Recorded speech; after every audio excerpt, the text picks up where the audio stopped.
Àwọn aláṣẹ ilé ẹ̀kọ́ kwasu ti ké sáwọn olùkọ́ àtàwọn akẹ́kọ̀ọ́ tó wà ní iléeṣẹ́ àlùbàrùbá pé kí wọ́n káàsà wọn o kí wọ́n sì kúrò nínú ọgbà ọ̀hún látàrí ètò ààbò eléyìí tí ò rájájá.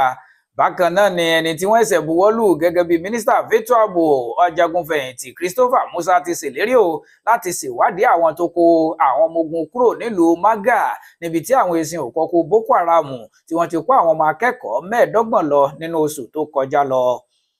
Ẹ̀kúnrẹ́rẹ́ ìròyìn eléyìí tó tẹ̀ wá lọ́wọ́ ló ti fìdí rẹ̀ múlẹ̀ pé àwọn aláṣẹ ti ilé ẹ̀kọ́ ìjọba ìpínlẹ̀ Kwara fásitì eléyìí tó wà nílùú Iléṣà-Bàrùbá òun ni wọ́n ti kéde o lọ́jọ́ 7 oṣù kejìlá ọdún yìí pé káwọn akẹ́kọ̀ọ́ àtàwọn olùkọ́ ilé ẹ̀kọ́ ọ̀hún kàṣà wọn ní wàràǹṣeṣà kí wọ́n tètè finú ọgbà ilé ẹ̀kọ́ ọ̀hún sílẹ̀ látàrí ètò ààbò eléyìí tí kò fi àwọn adarí ọ̀hún lọ́kàn balẹ̀. Nínú àtẹ̀jáde kan eléyìí tí adelé olùdarí ẹ̀ka tó ń rí sí ìbáṣepọ̀ pẹ̀lú aráàlú àti ilé ẹ̀kọ́ ọ̀hún dókítà Sàádàt Aliyu bu ọwọ́ lù ní ìròyìn ti jẹ jáde ọ̀nà títí tí ètò ààbò agbègbè ọ̀hún yóò bá fi dúró re àwọn yóò mọ kéde ìgbà tí àwọn akẹ́kọ̀ọ́ àti olùkọ́ yóò padà sí ọgbà ilé ẹ̀kọ́ ọ̀hún eléyìí tó wà nílùú Iléṣà-Bàrùbá. Ó wà ní kí àwọn akẹ́kọ̀ọ́ ọ̀hún àtàwọn olùkọ́ wọn kí wọ́n padà sí olú ilé ẹ̀kọ́ ọ̀hún eléyìí tó wà nílùú Mọ̀lété láti tẹ̀síwájú nínú sáà ètò ẹ̀kọ́ wọn. Bákan náà ẹni tó jẹ́ mínísítà fún ètò ààbò eléyìí tí iléègbìmọ̀ asòfin àgbà ṣẹ̀ṣẹ̀ bu ọwọ́ lù lọ́jọ́rú ọjọ́ 7 oṣù kejìlá ọdún yìí ajagunfẹ̀yìntì Christopher Musa ló mọ̀ ti ṣèlérí o láti ṣe ìwádìí àwọn tí wọ́n kó àwọn ọmọ ogun kúrò nílé ẹ̀kọ́ àwọn obìnrin eléyìí tó wà nílùú Maga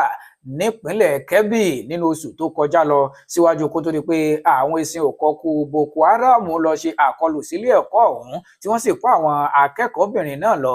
Lákòókò tó ń dáhùn ìbéèrè níwájú àwọn ilégbìmọ̀ asòfin àgbà ọ̀hún ó ní ọ̀rọ̀ náà súyọ o lára ìbéèrè eléyìí tí wọ́n tàkò tó sì di pé ìròyìn fi di rẹ̀ múlẹ̀ o pé ńṣe ni wọ́n kó àwọn ọmọ ológun orílẹ̀-èdè Nàìjíríà tí wọ́n ń dáàbò bo agbègbè Maga àti ilé ẹ̀kọ́ ọ̀hún kúrò tí kò sì ju bíi wákàtí péréte lọ tí àwọn ẹ̀sìn òkọ̀kù Boko Haram fi ya wọ ilé ẹ̀kọ́ ọ̀hún tí wọ́n sì ṣekú pa ẹni tó jẹ́ igbákejì ọ̀gá olùdarí ilé ẹ̀kọ́ ọ̀hún síwájú kó tó di pé wọ́n kó àwọn akẹ́kọ̀ọ́bìnrin 25 ọ̀hún lọ. Bákan náà nígbà tó ń dáhùn ìbéèrè eléyìí tí wọ́n tàkò tó sí ajagunfẹ̀yìntì Christopher Musa ni àwọn yóò ṣe àgbékalẹ̀ ìgbìmọ̀ olùwádìí kan o eléyìí tí ó ṣe ìwádìí ikú èyí tó pa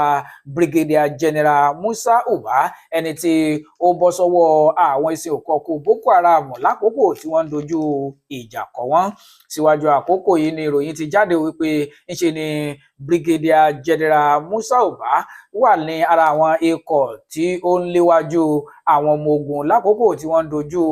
àkọlù kọ àwọn ikọ̀ Boko Haram lẹ́kùn ìlà oòrùn àríwá orílẹ̀-èdè yìí kó tó di pé ní ó bọ́ sọ́wọ́ àwọn